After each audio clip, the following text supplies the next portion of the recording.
doing a lunge, a static lunge, aka a split squat. So what I'm going to have Gillian do is take a long step forward.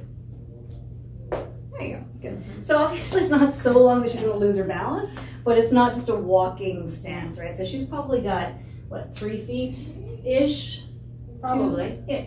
Anyways, you'll find your position because we'll talk about that in a moment. So we're also not in a tightrope position, right, with the feet on one line. When she takes her step, it's still going to be sort of that hip width distance. So we'll just turn back to the side. Perfect. Okay. So the action is basically just bringing everything straight down to the floor. Perfect. And then back up.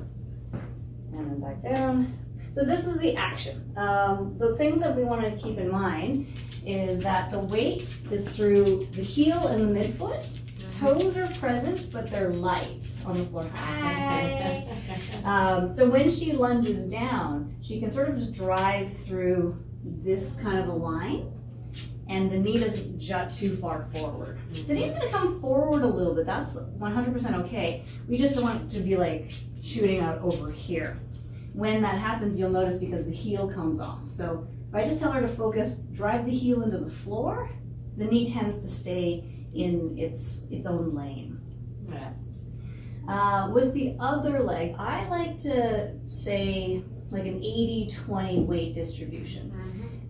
Don't worry too much about that, but the point is the weight is on this leg. That leg is, there's a kickstand, you need it, so it's not going to be 100%, 0%. But what happens is then now we have this front leg that's doing all the work. I'll have actually you switch positions for a second. So then you can change and not have one giant leg. All right, we go a little bit longer. You see, when you're doing these exercises, you'll sort of find like this feels better for me, and that just comes with repetition and some cueing practice. So we have Gillian driving into the floor with the heel and the midfoot, and she's doing her lunge. Now it's this glute that's doing the work, squeezing to bring her body into the upright position. Glute lengthens, glute shortens, right? Lengthens and shortens. This is the exercise. It's actually, the goal is to try to get this leg to start talking to you and focusing on that glute. The back leg, she's got, like I said, light weight on there.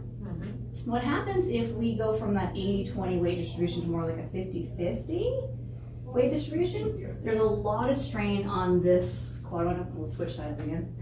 Sorry.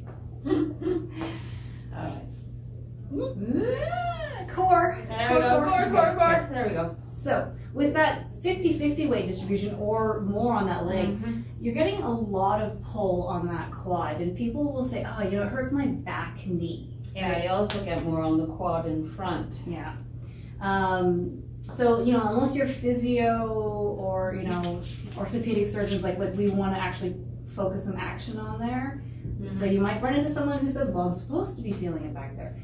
They might have a different purpose and goal, which is not wrong. Just for this video, we want to just focus on sort of like, what's the primary leg feeling? Yeah.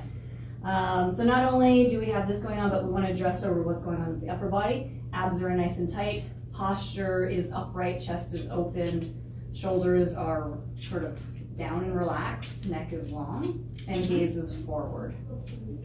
For balance, some people like to look 2 to 3 feet in front, or just fixate your gaze on something in front of you, and that's going to help. But that core piece, thinking tall, helps with the balance. Yes. Any other thoughts? Yes, sometimes the step isn't wide enough.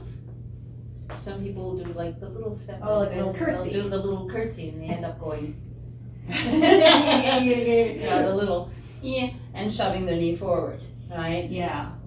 That's a whole new exercise, right? There is the curtsy lunge. Oh, there is the curtsy lunge, but no, in this sort of linear position, after a while, it gets kind of, Yeah.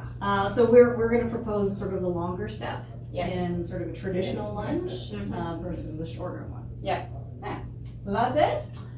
That's pretty much it. And just making sure the upper body, that there's no points of tension, you know, doing like the claw somewhere in your body. Oh, you're like doing lunge with the claw. Yeah, it's like, okay, how many more of these am I going to do? No, you just, sort of relax. Use your core muscles. Breathe. Breathe. Take your time. Enjoy it. Yeah. Enjoy your lunges. Exactly. All right.